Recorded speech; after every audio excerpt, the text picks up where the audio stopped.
成年人的玩具当然不只有一种，我发现摄影爱好者和自行车爱好者有很大的一个交集，这绝对不是我的错觉啊！喜欢骑车的朋友，您举个手，把您车的型号咱们亮出来，大家热闹热闹。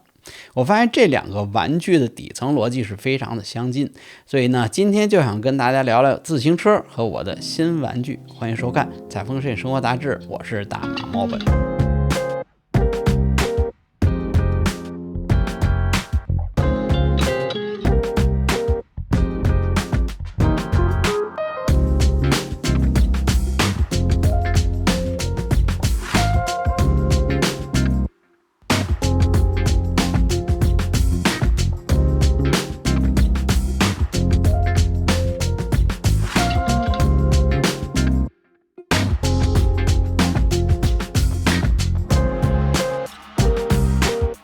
为什么喜欢骑车？其实骑车才是我的第一爱好。我喜欢骑车的时间远远早过于喜欢摄影的时间。上中学那会儿，学会骑车以后，最大的爱好就是骑着车在陌生的地方瞎转。不好好上学的那段时间，大把的时间啊，基本上把北京市内和郊区的周边的景点全都跑遍了。就倒是现在啊，我印象里的北京还都是说，从朝阳门内南小街顺着东四宽街沙滩，然后经过美术馆，然后呢拐到午门南边，顺着护城河，然后到这个流窜到平安里新街口一带，都是顺着小胡同走。那时候暑假啊，胡同里边全都是大槐树，遮天蔽日，根本就晒不到太阳，一路都是鸡鸟叫。到是春天呢，就是一肚子吊死鬼，那感觉挺好玩的。就把这些东西放在记忆里吧。现在的北京，我是真的不想再多看一眼。我喜欢骑车，就是因为喜欢这种想去哪儿就去哪儿，想停哪儿就停哪儿的自由自在。其实摄影只是我骑车四处逛、四处玩的一个附属品。这个同学们给我看发来的照片啊，真的比我当年拍的好多了。咱们都是一路这么摸过来的，谁也别笑话谁。其实哪怕到了现在，我也很少说为了出去拍照而拍照，摄影依然是旅行的附属品。还有呢，就是我觉得骑车对我来说是一个健康的标杆。阿姆斯特朗的自传里边大概有这么一句话呢，就是说只要我还能骑车，那说明我的身体就没有大毛病。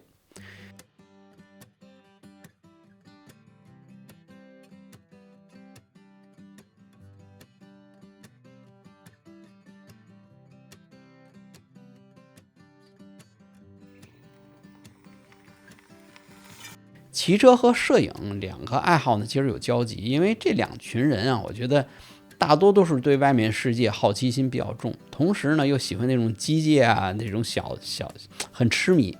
不信的话，我就问您啊，擦车的时候是不是觉得特解压？喜欢骑车的人呢，一般都是性格比较包容。确实啊，骑行爱好者也是喜欢说升级装备买，但是大家心里也明白，就是装备好，自己高兴得了。但真到了路上，还得看是心脏还有大腿。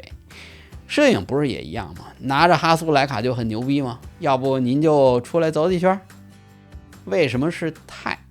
我其实就爱聊自行车，真的，我能说好久。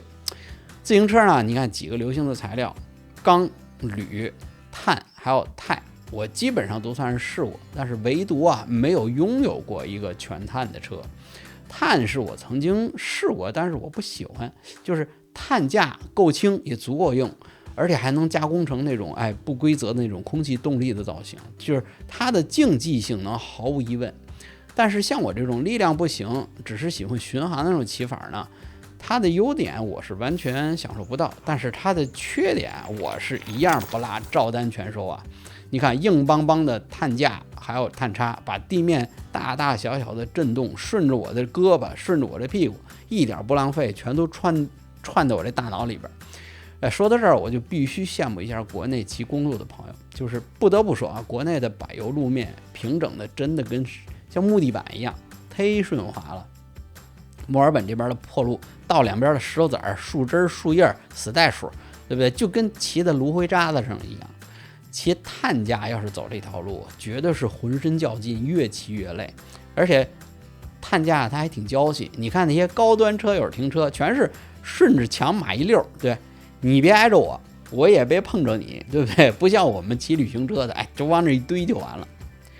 铝这种材料呢，我就有点可惜了。我觉得其实我再上一辆车，公路车就是铝的，比安奇的928。我一直觉得铝是一挺好的材料，好加工，价格又便宜，好的铝架，而且骑感其实挺舒服的，而且也漂亮。但铝最大的问题就是它太便宜了，一下给钉死在入门车的市场，它没法议价。钛合金基本上是所有旅行车所有的优点都集合了，刚性好，有弹性，拿在手里屁轻屁轻的，而且不容易生锈，磕碰碰也能修。用钛做车架，除了贵没毛病。很早之前呢，我就心水钛架，但是钛架能把这个鱼鳞纹焊接的让看得上眼的吧，我喜欢的买不起，买得起呢又看不上。钢是最早接触的，对不对？陪我把这个北京的周边还有环太湖都跑遍了，这都是钢架。对了，阿美尼、大明这俩牌子，小朋友们听说过吗？钢是一个挺神奇的材料啊，它坚硬，你看刀和锯这些工具都是钢做的，而且它有弹性，那个弹簧弯180度，噔就弹回来，既舒适又有弹性又有韧性，对吧？全钢的车在这种粗糙的路面啊，它车身能把地面细微的震动很舒适的给它释放出去，这玩意儿没法形容啊。反正呢，就是在粗糙的路面，它骑着不累。那有人说它钢不沉嘛？你看轮上1两，脚上1斤。如果钢架配是一个适合的轮组，我觉得钢架本身多出这几百克的重量，完全可以忽略不计。我宁可用几百克的重量来换取这个舒适性。而且钢架的设计和制作工艺在几十年前就已经定格了，不骑的时候，往墙上一挂，也能当个这个恒久远的摆设。自行车的材料和技术其实早就到头了，只能说反复炒概念和炒这个设计。你看80年代那个骑手的骑行服，还有车涂装跟花瓜一样。你看现在的配色改玩全素了，对吧？我估计又快轮回来了。我觉得啊，流行文化我算是看透了，只要我站在原地不动，潮流早晚都会轮转回到我面前。你看啊，胶片相机、黑胶照片，对不对？ CCD 卡片机，这不都转回来了吗？所以我觉得复古的公路车，还有类似80年代的山地越野车，它马上也就快回来了。为什么是 gravel， 对吧？山地车减震的行程是越做越长，上坡怎么省劲儿，下坡怎么更快，对不对？骑山地车越来越像耍杂技。什么叫艺高人胆大，胆大艺更高，对不对？我骑车主打一个 follow your heart， 所以老胳膊老腿不禁摔，真来不了。公路车呢，像修行，对吧？就是自己跟自己较劲，山就在那儿，您得一脚一脚踩上去，对不对？经历了这个心肺爆缸，然后那个肌肉抽筋儿，对吧？愈陷愈死，最后站在山顶，这个随着您的心率缓慢降低，体内的内啡肽、多巴胺，对吧？荷尔蒙在身体一点点化开，最苦逼的努力和最美的风景放在眼前，一切不过如此，对不对？喝口快乐水之后再溜下山，那种快乐只有自己知道。但是公路车它娇气啊，下雨不骑车，骑车不下雨，能骑的日子掰着数着数就不多了。对了啊，大家喜欢室内撸台子的，咱们可以加个 Zwift， 碰上之后呢，互相给个大拇指。Gravel 我是觉得回到了自行车的原点，就是那种以前想去哪儿就去哪儿的自由。Gravel 的车架、几何和轮子的直径，它更像公路，适合长时间的这个高速的巡航。轮胎呢更大，而且胎纹有更好的抓地力。如果使用碟刹呢，走砂石路，无论是干和湿，都是小菜一碟儿。要速度有速度，要适应性有适应性。所以在想象里边 ，Gravel 能带我去地图上那些探索没去过的地方。那说说我这台新玩具的配置吧，具体配置表我放在下边的简介里边了。对了啊，大家可以猜一下，就现在这个骑行的状态的重量是多少？我指的上是装上脚踏、装上水壶架，还有这个车手的行李架，这是钛的，它的全部的重量。咱们精确到克啊，您猜猜重量，猜准的我给您个惊喜。现在的这个新车，我觉得满足了我一个旅行车的所有的幻想。你看，全钛的材质，然后主要的机构像什么五通、座管、车手、尾钩，都是钛合金 3D 打印加焊接，几乎看不出这个焊缝的痕迹。表面呢打磨以后，再整体喷砂处理，整个车身低调而且闷骚。车上呢还有足够多的这个螺丝孔，给未来的这个 bike packing 留出足够的扩展的空间。我觉得一台车架的最核心的东西啊，材料、几何、制作工艺、细节处理完全没有妥协。这台车架几何是按照我自己身长腿长来特定的，就是跟我之前攻略有点接近，但我还没有做最终的 fitting， 所以头管还没有结。等我呢好好去骑一下，然后再去做。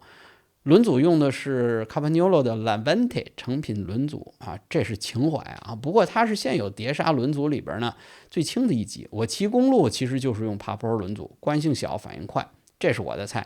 前面的牙盘呢是 Force 165毫米的那个单盘，我是属于小腿长大腿短，所以短牙盘回转对我膝盖压力小。但我装车的时候才知道啊，原来现在又开始流行短腿的牙盘来着。所以我说什么来着？只要我原地不动，这个潮流就能转回到我面前来。后轮用的12速 SRAM Red 的10到44尺，我是属于喜欢装个大飞轮慢慢啃，对啊，还是因为膝盖的原因。电子变速对我来说挺震撼的，之前用的是机械的 Record，相当于奔腾586的电脑直接升级到 iPad。对啊，我虽然是一个喜欢守旧的人啊，但是在 Gravel 上面装电子变速器，我是120%的认同。Gravel 旅行车要在不同的路况来骑行，频繁的要变速，电变不需要走线，又低维护 ，Why not？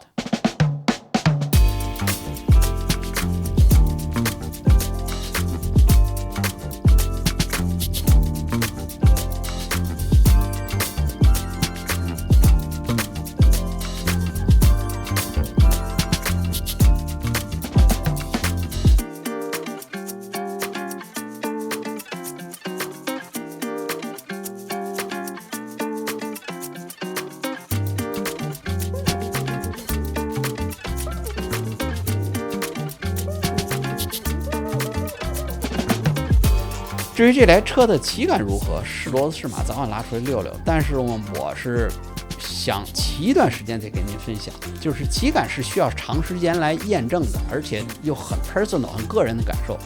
我想呢是慢慢恢复一段，然后呢咱们再分享。咱们呢可以先在紫薇上面见，放心吧。如果论拍照的话，您可能不如我，但是论骑车，您肯定比我快。好吧，感谢收看本期的节目，我是大魔魔文，咱们紫薇上见。